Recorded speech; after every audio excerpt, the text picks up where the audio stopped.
Swayam Prabha. Digital India. Educated India.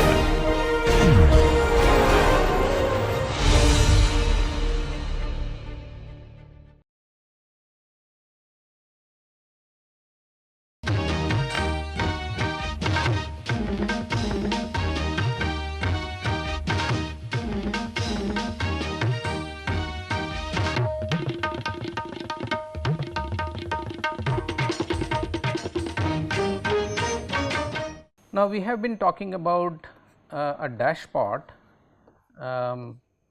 which is an element which we all the time consider in a vibratory system model connected to mass, and then on the mass free body diagram we replace the connection with the dashpot with a dissipating force Fd, and we said that this dissipating force is actually proportional to velocity, and the constant of proportionality that we use always is a damping coefficient.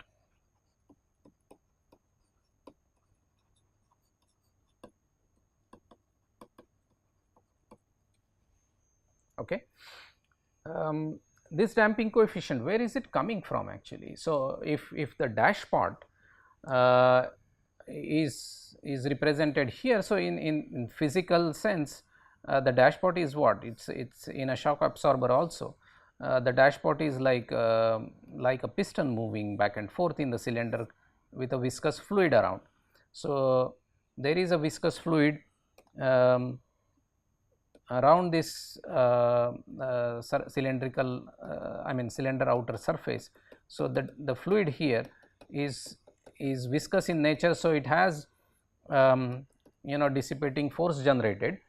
And we would like to know in detail as to what form of this C parameter, what expression, or how do I quantify this based on certain physical design.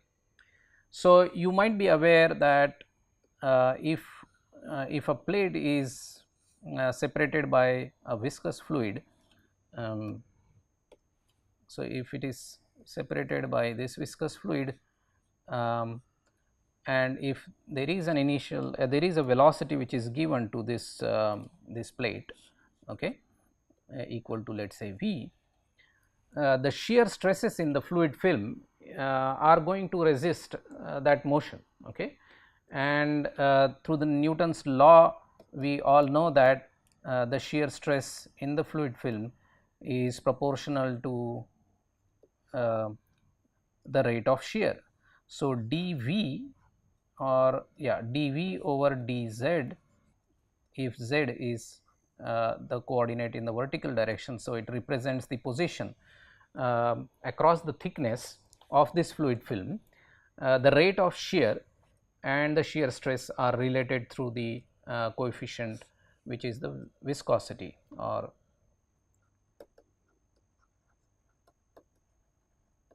coefficient of viscosity, right. Now, if this is your piston or a vibratory mass which is executing a vibratory motion in this direction, then the shear stress here tau in the fluid film at the interface of the piston or the mass and the fluid film, if at that point if you want to find out the shear stress, then it will be equal to F divided by the cross sectional area. So, if this plate which is separating the stationary surface, sorry, the fluid film is separating this surface from the fixed plate, then the area here which is in contact, if that area is given by A, the force which is encountered is going to be equal to mu times. Now, this dV by dz dz I can replace that for the shear stress at the interface here at this location, that of course will be equal to if the velocity of this mass, if it is equal to capital V, let us say, that velocity will be same here, okay. So, now this V divided by the total thickness of this fluid film. So, if this thickness is given by T, dV by dz is going to be V by T. Now, here the assumption here is that that the gradient is given by V by T, and then there is a linear variation of the velocity from the stationary surface here to the moving surface at the top. So, dV by dz can be written as V by T, where V is the velocity at the interface between the mass and the fluid film here,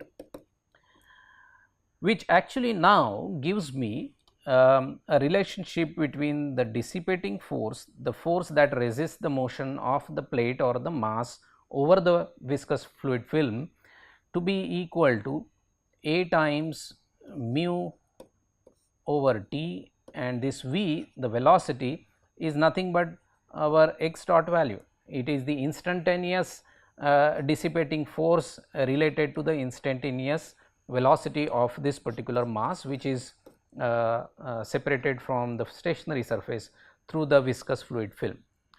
And so that gives me that the relation is quite similar to this. So therefore, if I compare the dissipating force that I typically write when I am writing the governing equation of motion or deriving the governing equation of motion using these forces in the free body diagram, then it is actually coming from this.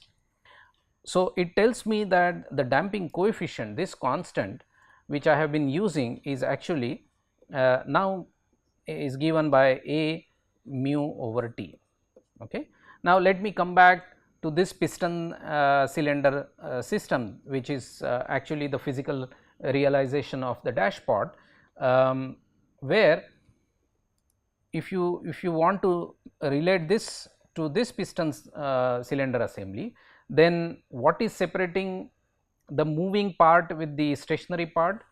Obviously, because the mass is connected at the end of this piston, and as the mass vibrates, the piston reciprocates inside the cylinder, and it is this fluid film that basically causes the dissipation of the vibratory energy, and that is through the fluid friction. So, the frictional force will generate heat, and the heat will get dissipated.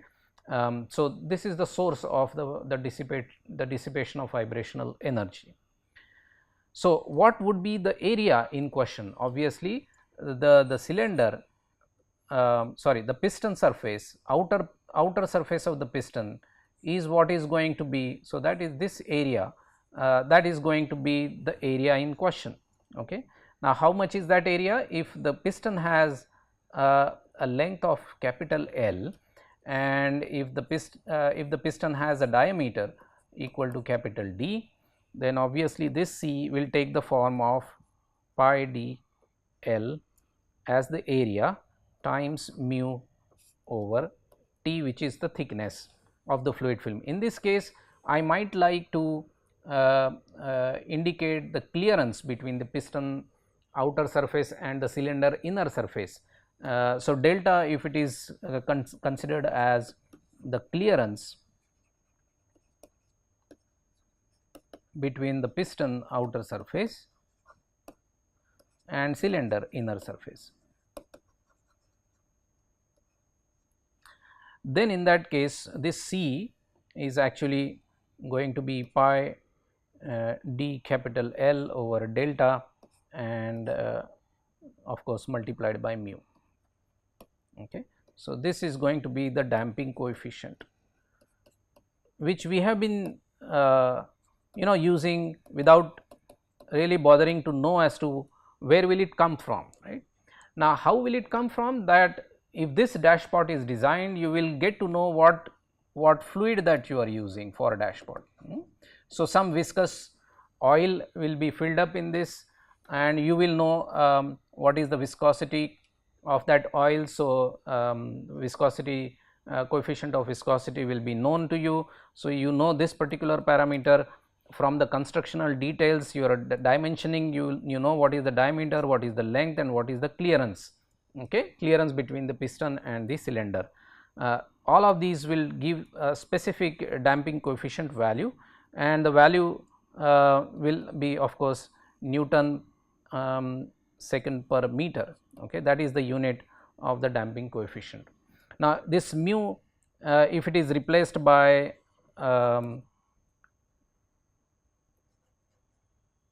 mu into pi, sorry,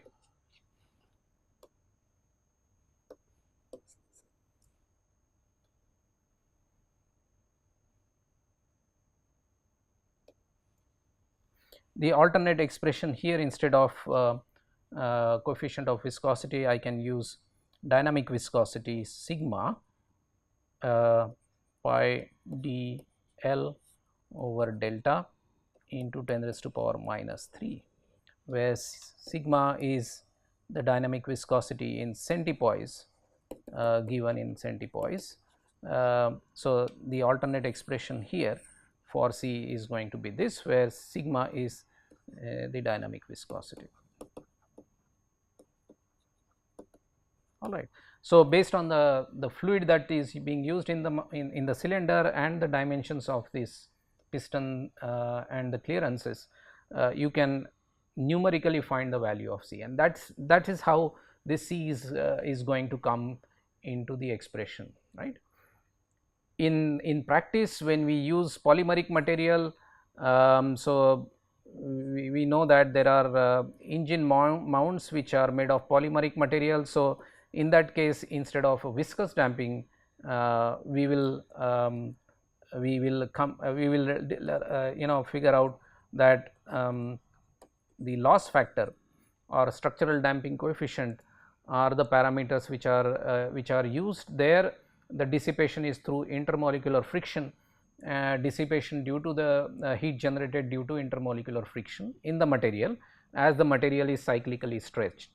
Okay, that is how the heat or the vibration energy dissipation is going to happen in case of a structural material, and the parameter that quantifies that dissipation is the loss factor, which is whereas in the case of viscous damping, it is the damping coefficient.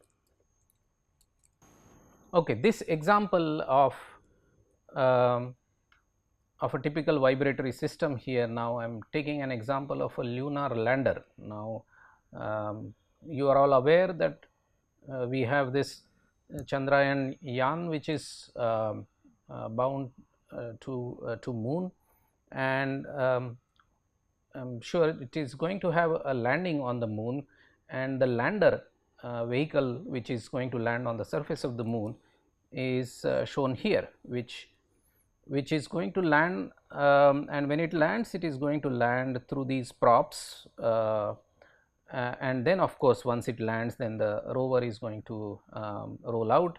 But essentially, as this particular lander is about to touch down on the surface of the moon, these are the props touching down with the speed which is given by v.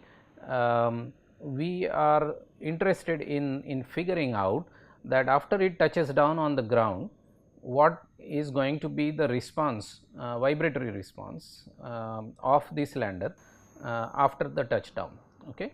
And obviously, as you notice, these are the members which are going to touch first, and they obviously look inclined to the vertical direction, and there are 4 of them at the 4 corners of this lander.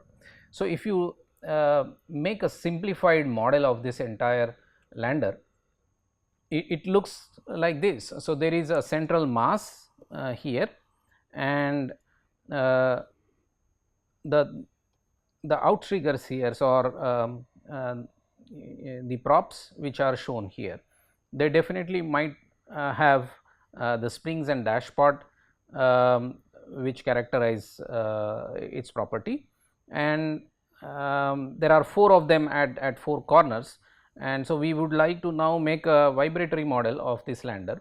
What we are basically going to assume that the CG is in the center here, so that all the props are equidistant from the mass, and of course, another assumption is that we are going to look at what is the vertical vibratory response after it has touched down on the surface. Now, what is given in the example is that these props are oriented 70 degrees to with the horizontal. So, this angle is 70 degrees, and if I now make a simple spring mass dashpot system. So, I have a lander mass, and then there are 4 springs and dashpot in parallel at the 4 corners. So, I am basically now supposed to get an equivalent spring and an equivalent dashpot, you know which is representing the entire support system here. So, CE equivalent damping coefficient and equivalent stiffness of all the props is given by these EKE and CE, and then the mass of the lander is m here. With this I would like to then see as to how I can generate the vibratory response, given that the lander touches down at the speed of v. Okay. We also assume that when it is landing, these props are fully stretched outwards, and they are free, and they are not restrained by any sense. So, those are the assumptions with which we will explore how we can solve this problem. Okay, now this making a model is our first step, as we have seen that the physical system has to be first converted into a simplified model, and then we have to get a mathematical equation, an equation which governs the response, and that will tell us what is the vibratory response of the module of the lander. Okay, so let us see how we now obtain the value of the equivalent damping and equivalent stiffness of this particular system, isn't it? So, how do I find KE? We all know that the spring which are in parallel, they can be simply added to generate an equivalent stiffness, right. So, if this is K1, this is K2, the equivalent spring is definitely going to be K1 plus K2. However, in this case what we are seeing is that the springs are not vertical, they are oriented at an angle. Now, we would like to because our response is in the vertical direction and the springs are inclined, we need to now figure out how do we take care of such situations where the springs are inclined. And it is definitely true that the inclined springs will have a effectively different stiffness in the direction of the motion here. So, let's assume that the spring is making certain angle. As a general case, I am going to show you how this works out to be like. Okay. So, this is your mass, and the mass moves with the displacement x. Okay. Now, the spring here is making an angle of alpha.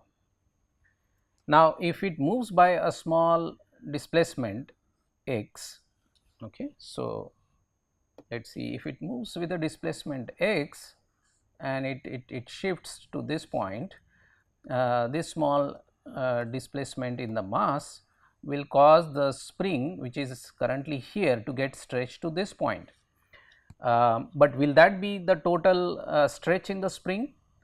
Definitely not, because now if I show the new position of the spring stretched to this point, let me draw this little separately here.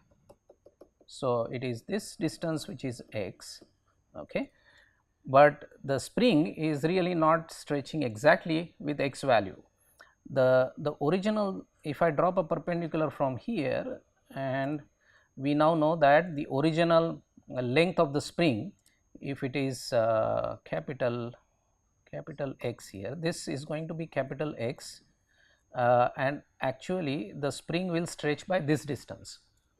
And if this is alpha, and then if we assume that x is a small amplitude, which is all the time is our underlying assumption, that we are all the time going to talk about small amplitude vibration assumption, right. With that, this angle can also be treated exactly, I mean is treated close to alpha, and hardly any variation in the angle here. So, then this becomes x cos alpha.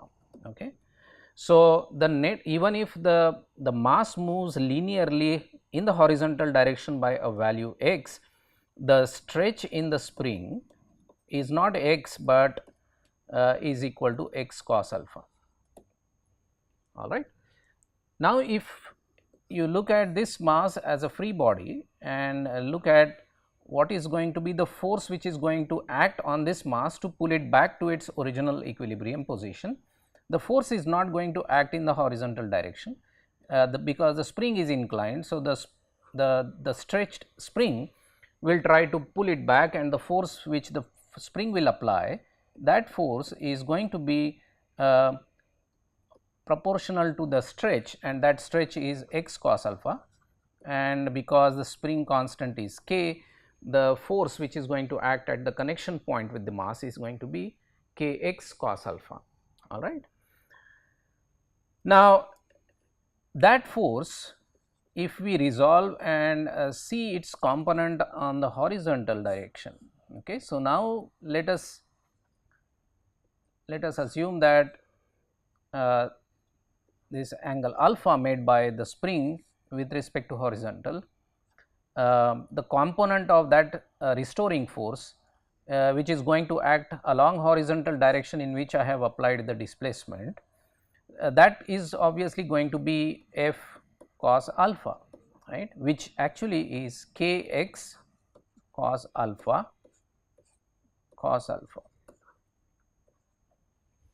okay, because f is k x cos alpha.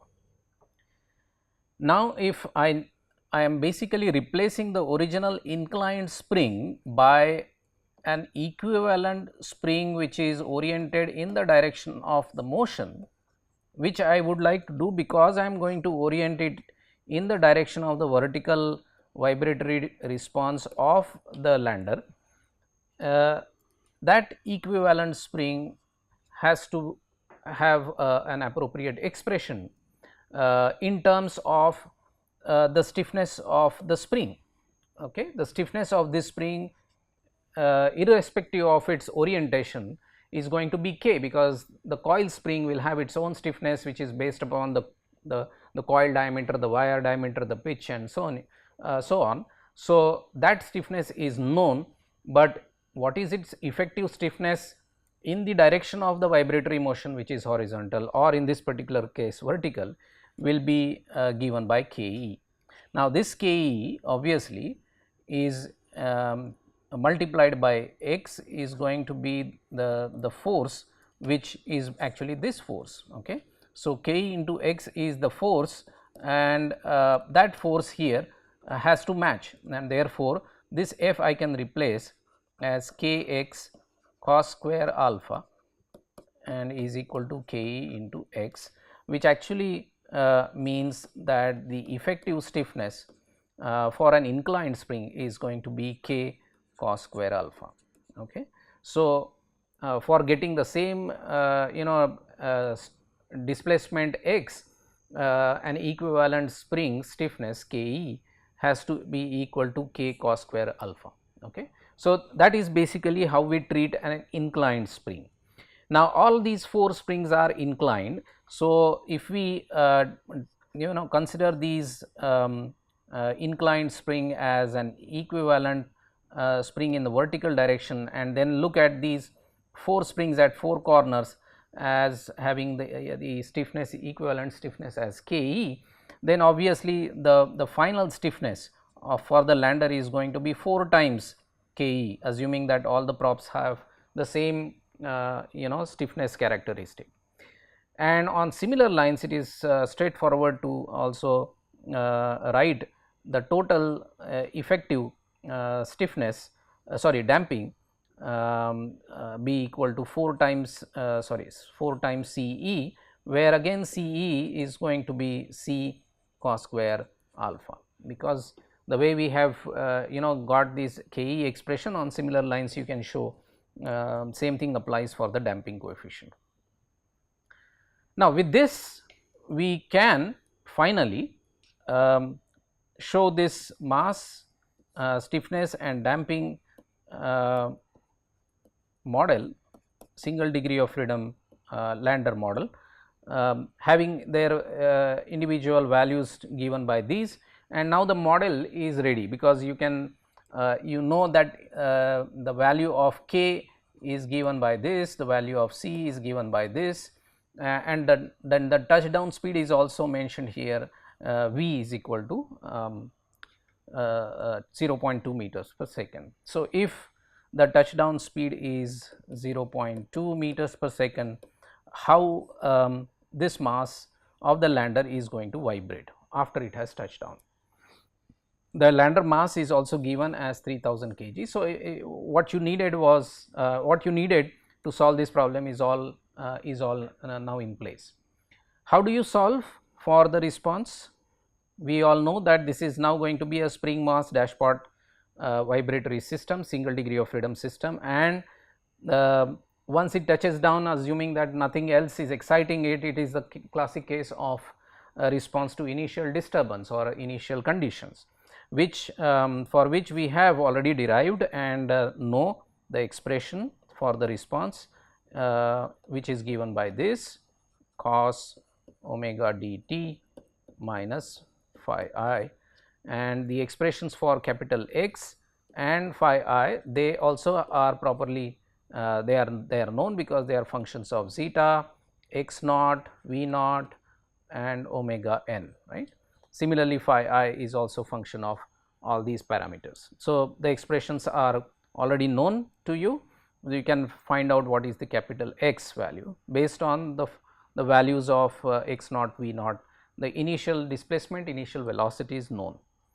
Zeta is known because you already have the effective stiffness effective damping coefficient known.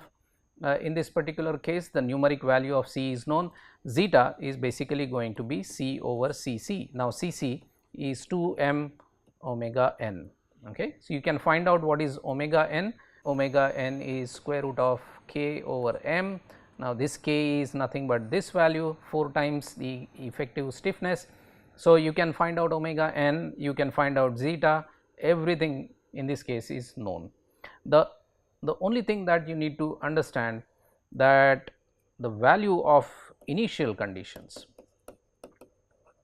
What are initial conditions here? The lander is coming down with some velocity. So, that velocity is your initial velocity as it touches down on the surface. So, supposing that touchdown velocity is 0.2 meters per second, v naught is known. How about x naught? Is this x naught known? Is it 0?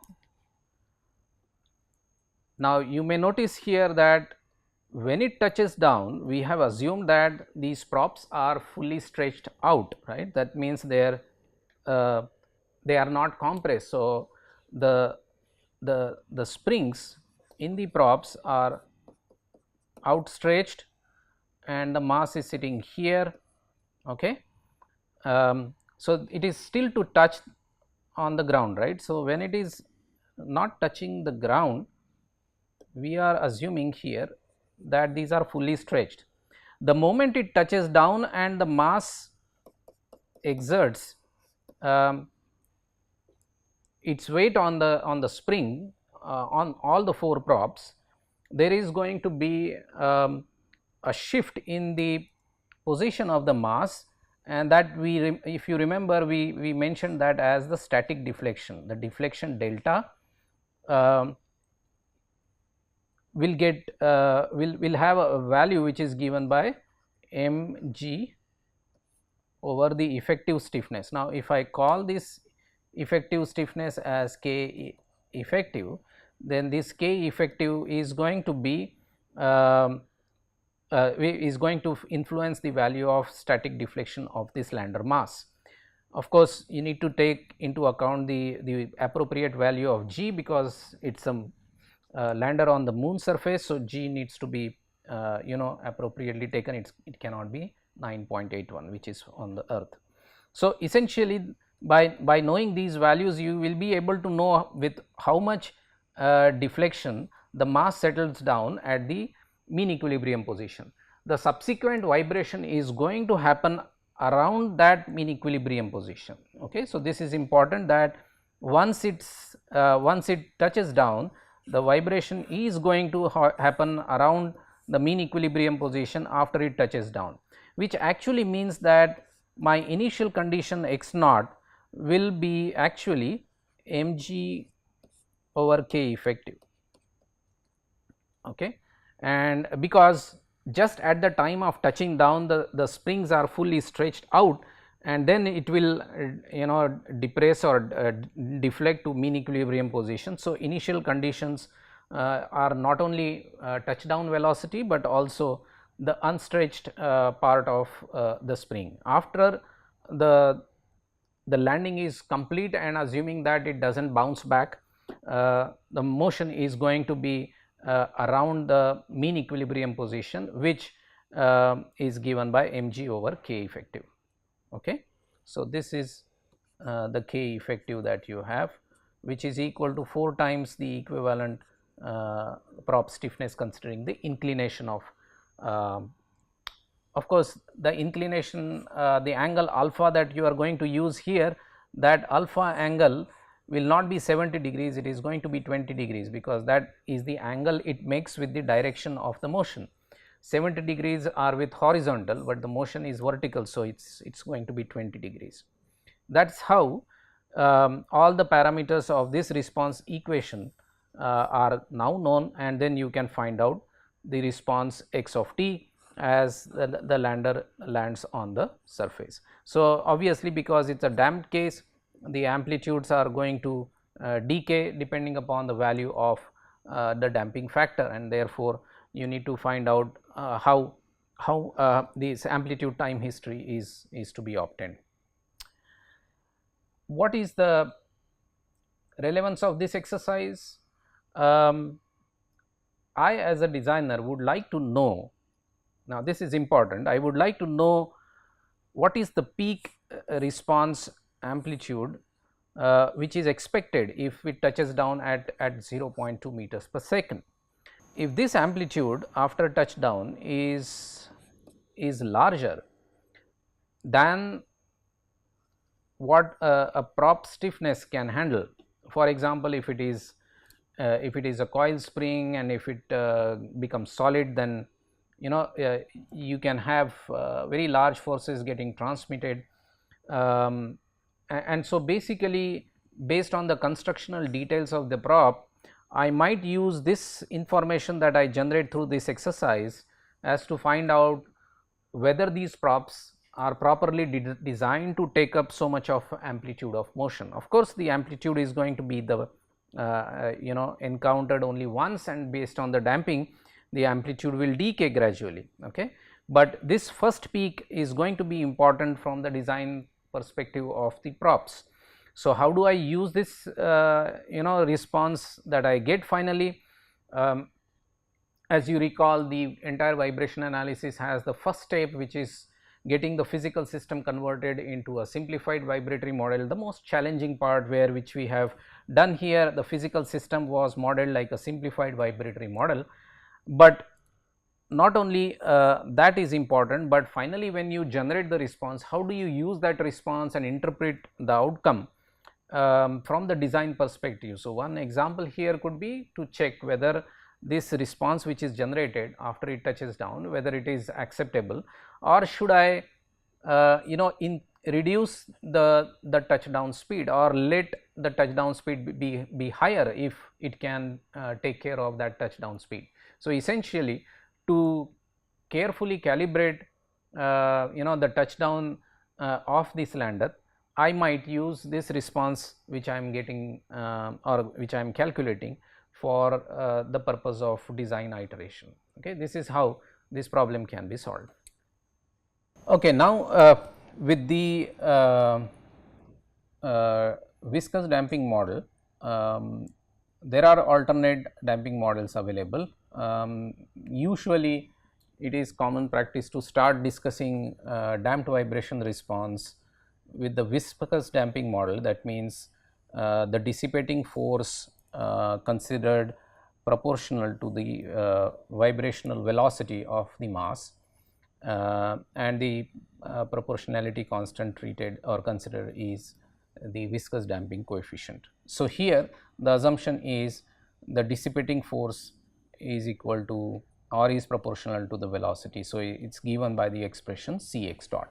Again for getting a solution, mathematical solution, C is assumed constant, which I told you long back is an assumption. In reality, C is not that, I mean is not essentially constant, it is but with some restrictive assumptions like the clearance between the two moving surfaces is separated by a viscous fluid, and the clearance is small enough so that the expressions follow the law, and then the parameter C can be considered constant. So, with that viscous damping force Fd is given by this C x dot.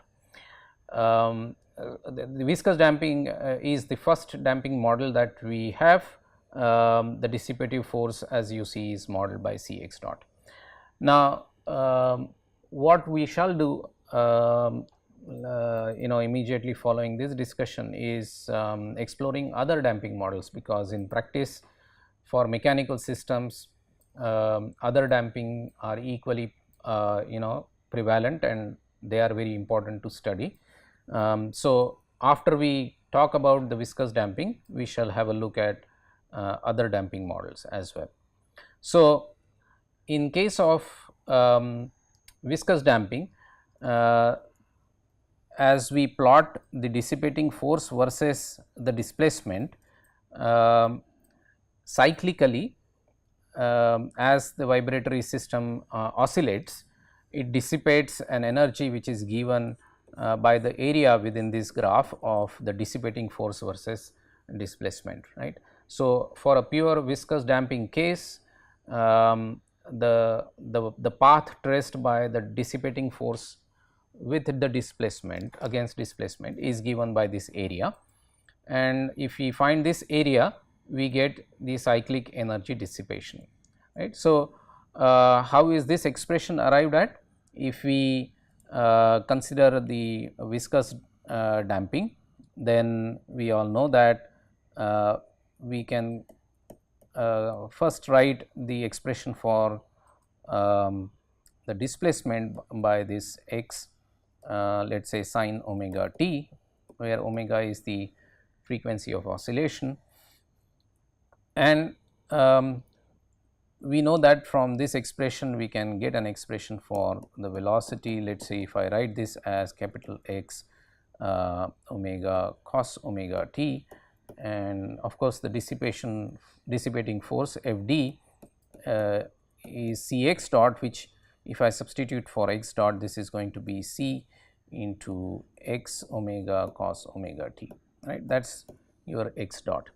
Now, x dot itself, if I want to now find out what is the area within this graph, I shall first find out what is the incremental energy dissipated for a small displacement dx, which is going to be F d into dx. F d is the dissipating force at any instant. So, F d dx is the energy dissipated, and if I replace this F d by C x dot, which is basically C x omega cos omega t, and dx, from this expression I get expression of dx, which is going to be x omega cos omega t dt.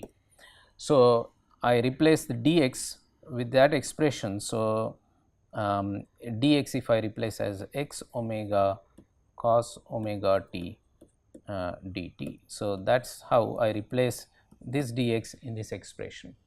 Okay.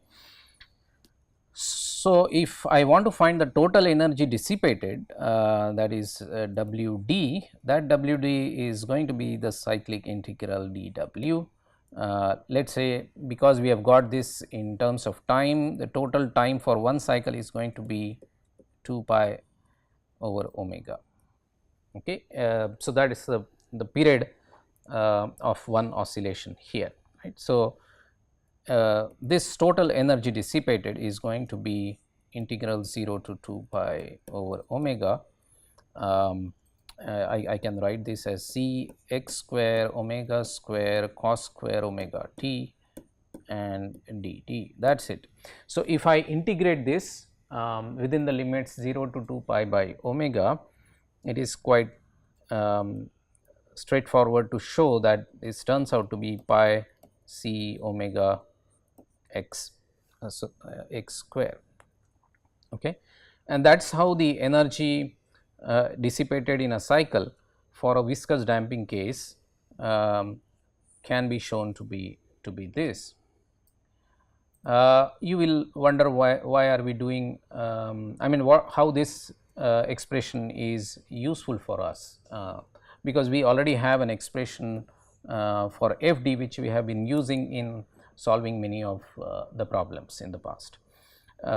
So, the reason why this expression is useful is that in practice, if we measure the energy dissipated in a cycle from a practical vibratory system, we can equate that numerical or estimated or a measured area or energy dissipated in a cycle with this expression to find an equivalent damping coefficient C, because in reality the damping will not behave exactly like a viscous damping. So, many times it is a common practice to equate this energy dissipated to the actual energy dissipated of a practical vibratory system, and after comparing you can get a value for this C, which we then would call as an equivalent viscous damping coefficient, okay. So, what we do is to find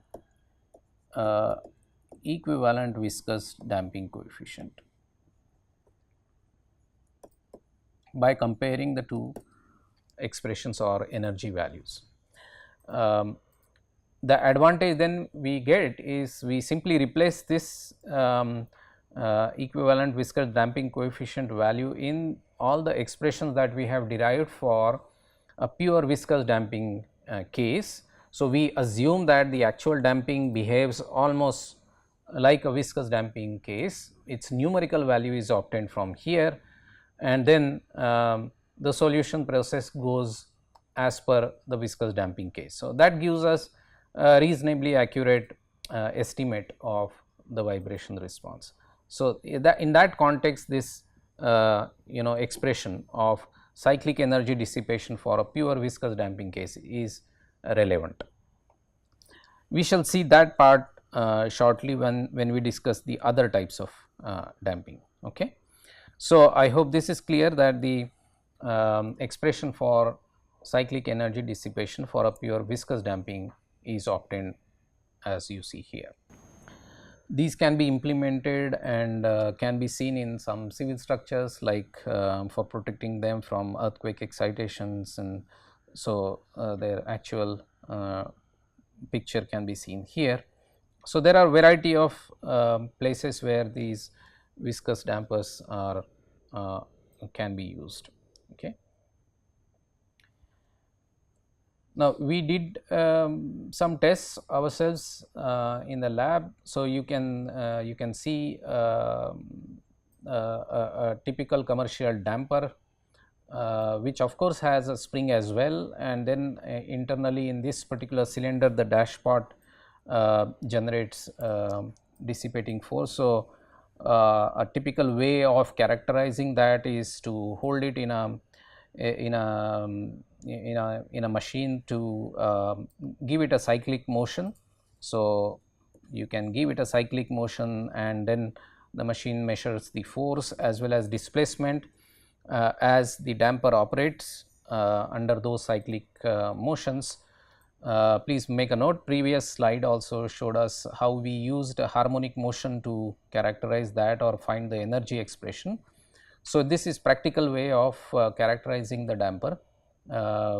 This jaw moves cyclically with a predetermined frequency and amplitude.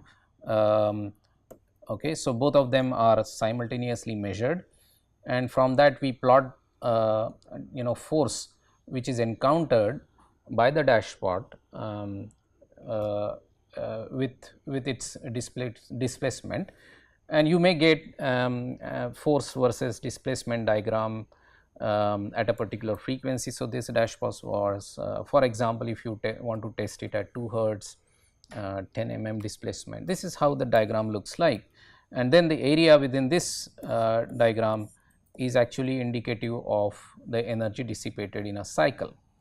And as we discussed, if you equate this energy which you are measuring, this will come like a value.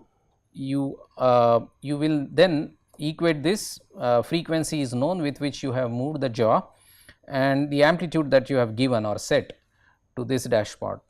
So, all of these known, the value that you will get from this expression is an equivalent damping coefficient. Okay. So, in this particular case, of course, it is a pure viscous dashpot, but in some other cases you may have any member which is not a pure viscous may not generate a pure viscous damping.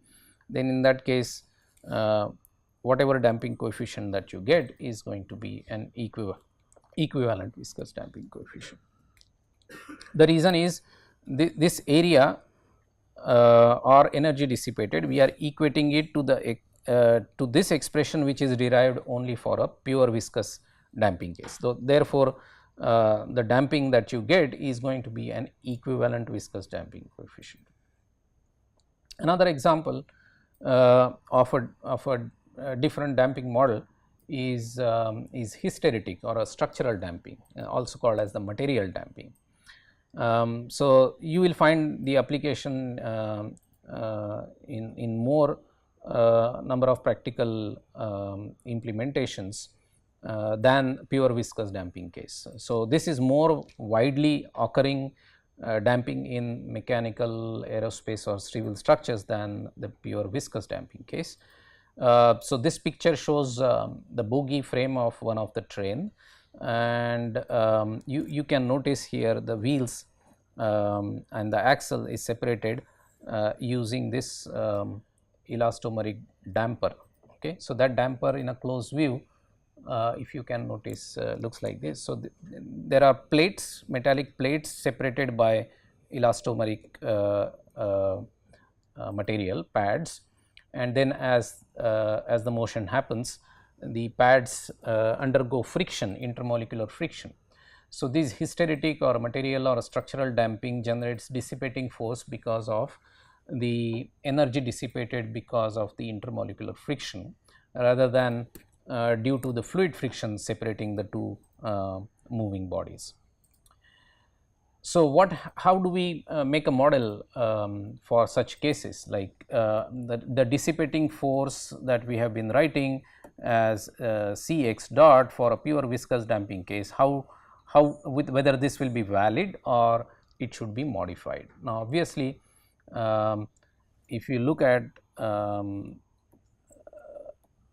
a structural member and if we try to deflect it, there is no fluid friction involved in most of our mechanical structures. But for example, the spring and mass system, if you practically look at that spring mass system, if you disturb the spring mass system, most of you would have done that experiment on during your dynamics of machinery lab, is that if we disturb this mass, it does not forever vibrate despite the fact that there is no formal dashpot that is attached, but it does, the amplitude of vibration does reduce to 0, and the reason for that is predominantly the intermolecular friction or structural dissipating forces set up inside the spring as it stretches and undergoes mechanical strain is actually responsible for dissipating or converting the energy of vibration to heat because of internal damping, right. So, that structural damping is the damping responsible for dissipation of vibration energy when there is no formal dashpot attached, notwithstanding any other kind of a damping. For example, if this connection point or if this connection point has some relative motion, then there will be some frictional damping also coming into picture, plus the mass, if it is moving with higher velocity, it will have aerodynamic damping. But if we separate out or focus only on the damping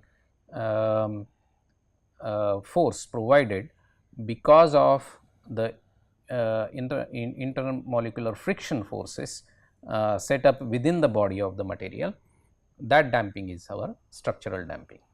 Now, obviously, this expression cannot be valid for that because C does not exist in that sense, right. So, what are we going to do is, supposing that we have a mass and there is this kind of a motion of this mass. So, if consider a small isolator or an engine mount, the picture of which I will probably show, it will come up in subsequent slides, and some engine mount which is made up of some polymeric material. If your mass is placed on top of it and if you disturb this mass, that mass will vibrate about this vertical axis in the lateral vibration case, right. Now, this is going to generate damping force. So, there will be some dissipation of vibratory energy because of internal damping in the structural member here, and also the same unit or a same mount or an isolator is also going to be acting like a spring, because it will try, as this particular mount deflects laterally as the mass moves laterally, it is going to restore, or it is going to generate a restoring force to bring it back to its mean equilibrium position.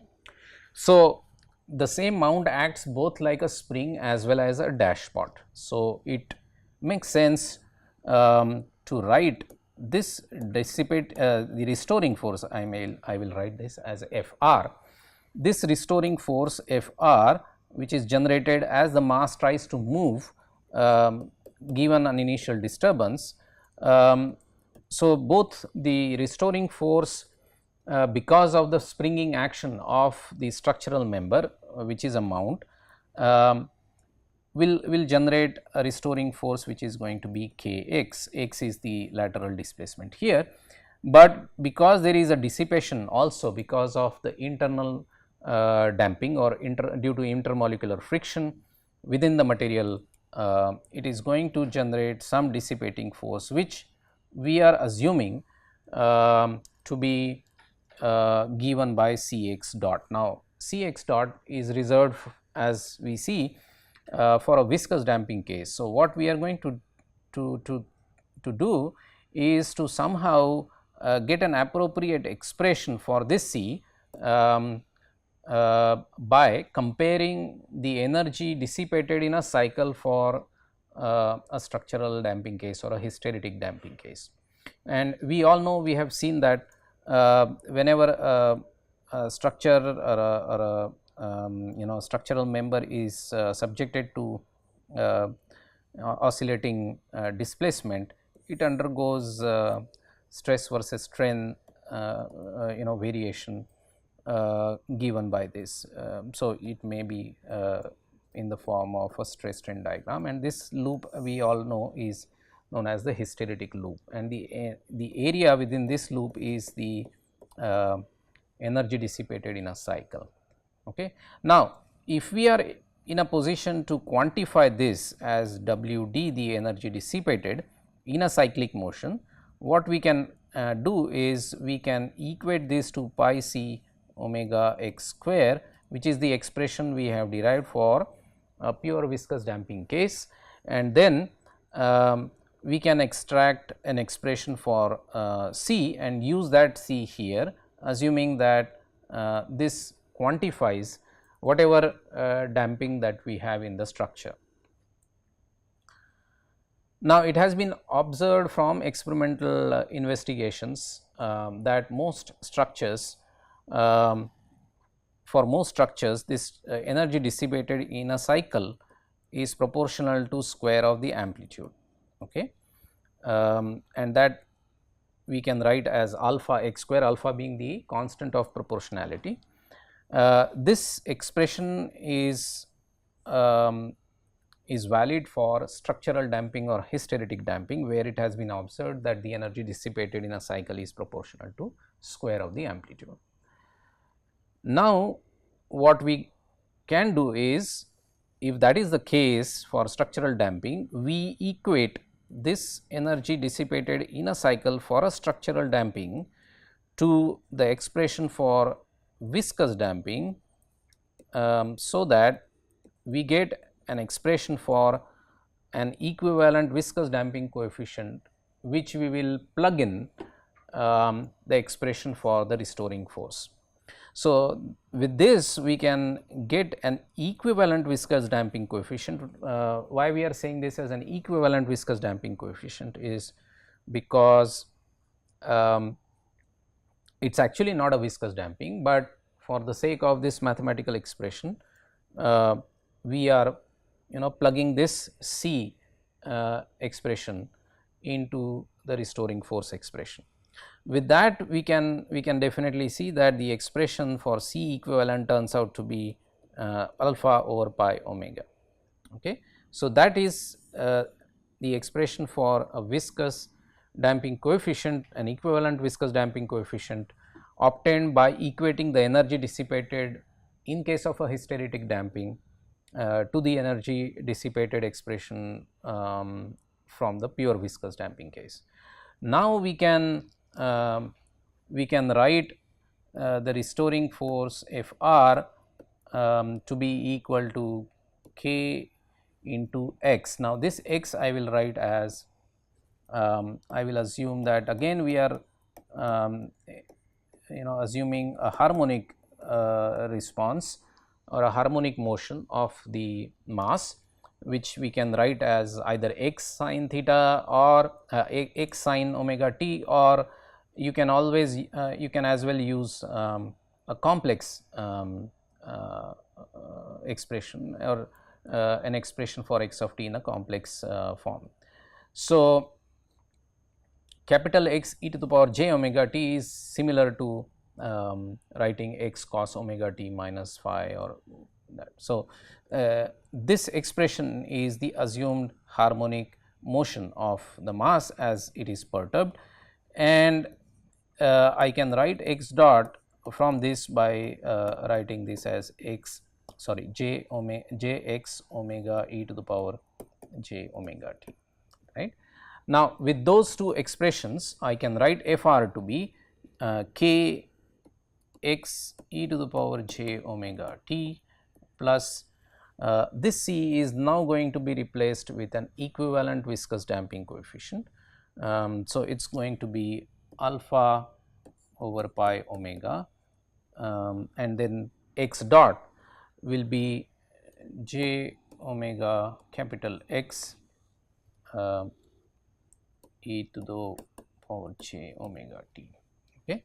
Now, with this what we get is, if I take k out from this expression, k is our stiffness coefficient of the structure, which you can find out, 1 plus j, maybe I will replace all these parameters clubbing into a parameter called beta x e to the power j omega t, where this beta is going to be what, alpha over pi into k. You can check that rest of the parameters are all accounted for. This b is beta, which I am writing here, is called as the loss coefficient. But if you now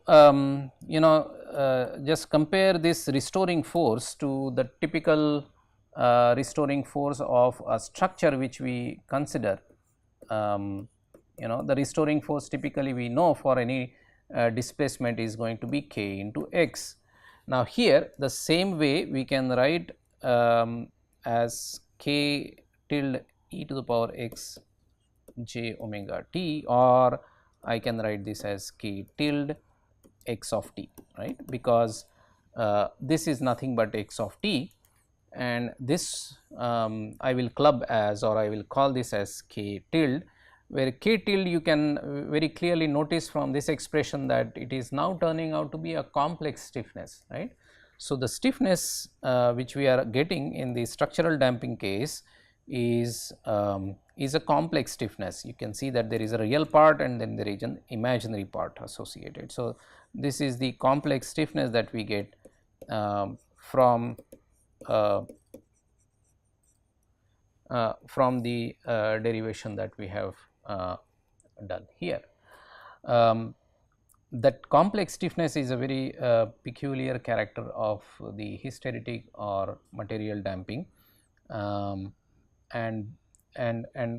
the quantification of this complex stiffness is also through the loss coefficient which we have proposed here, which is dependent on the proportionality constant alpha, which you can find out. So, let us look at all of these. So, the damping that you generate through the structural damping case is through energy dissipated due to intermolecular friction. Of course, we have derived this expression by assuming harmonic motion. So, it is valid for harmonic excitation case. Energy dissipation for hysteretic damping is proportional to square of the amplitude. So, therefore, we wrote it as alpha x square, and therefore, C equivalent has been obtained by this expression, and then when we combine these two, we could write it, and finally, the expression that we got is complex stiffness times the displacement, and so beta is the loss factor or a structural damping factor, and if we substitute for this alpha in the expression of omega d, that is the energy dissipated in a cycle, if we substitute for that for alpha, you get the expression for energy dissipated in a cycle in terms of the loss factor beta, right. So, many times in many of the commercial softwares where you can carry out some vibratory response analysis, it is common practice to specify in the analysis module the damping characteristic that you would like to analyze it with, and in that case the loss factor or a structural damping factor is the parameter that is typically asked, and that value which you supply is going to be this structural damping factor, okay, and with that it evaluates the response, but the genesis is here, right.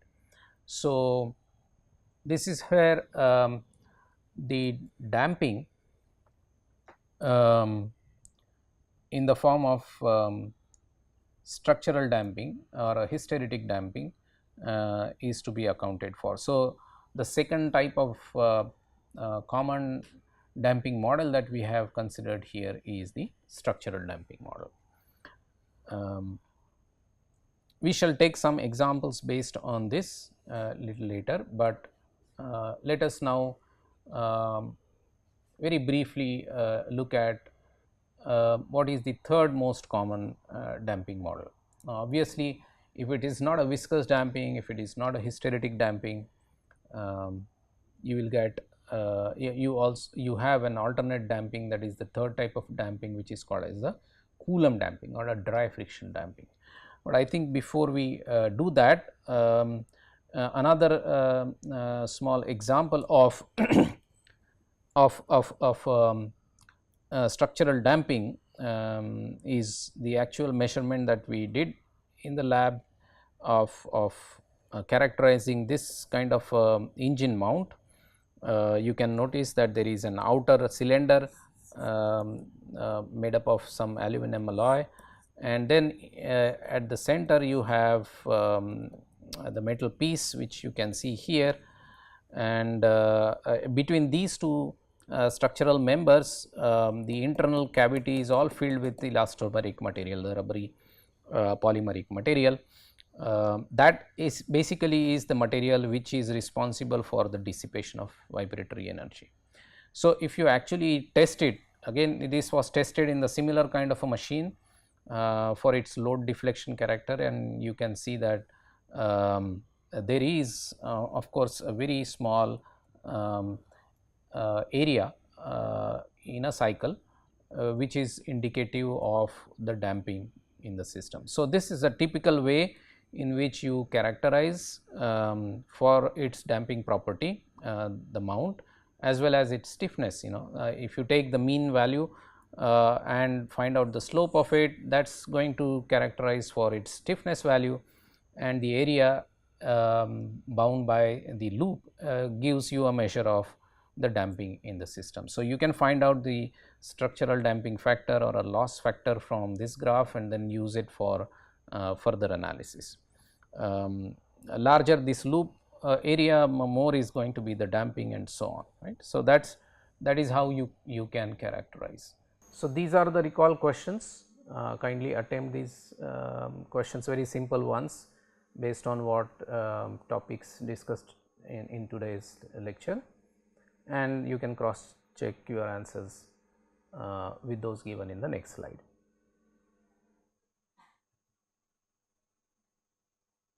So, the summary of lecture number 6 is that we continued our discussions on the various damping models. So, the initial part was of course the viscous damping. By default we discussed the response of a vibratory system considering viscous damping, but in this particular lecture we looked at the energy dissipated in a cycle for a viscous damping case, and then how this viscous damping is quantified through cyclic energy dissipated, and how it can be relevant when the actual damping in the system is not pure viscous. Okay. So, then we looked at the structural damping model in which is in fact most common de facto damping that you will always find in most of mechanical, civil and aerospace structures. So, the structural damping was discussed in detail, the concept of complex stiffness was introduced, and a structural damping factor or a loss factor was also introduced to you, and that basically completes two of the major damping models